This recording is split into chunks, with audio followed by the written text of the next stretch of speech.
I got called by a CNN booker in 2007 because I was the guy who broke the story about the mayor of Los Angeles. He'd stopped wearing his wedding ring. He'd been having an affair with a newsreader on a Spanish language TV station that covered him. And I broke that story. So CNN wanted to bring me on the show live. So they sent a limo to pick me up at 4 a.m.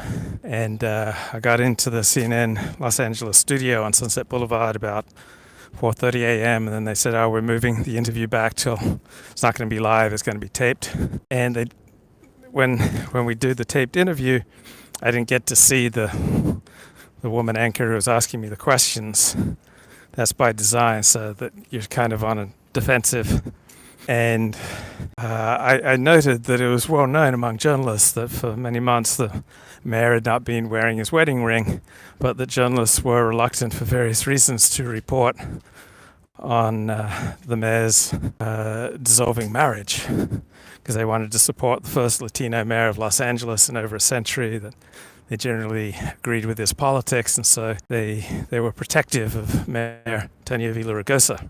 And CNN anchor said, how can you say this about Los Angeles Times? They've won Pulitzer Prizes. I responded, Pulitzer Prize does not denote journalistic excellence. It's a popularity contest with other journalists.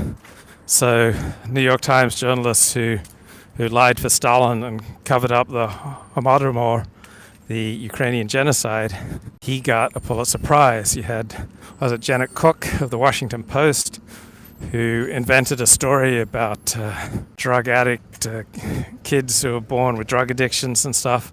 Just complete fabulism, just completely invented the story, and she won a Pulitzer Prize. So also lots of other really long, boring stories with very little public importance have won Pulitzer Prizes because they've hit the sweet spot of what the profession regards as important, what it should support. It's to a large extent, Pulitzer Prizes are a popularity contest.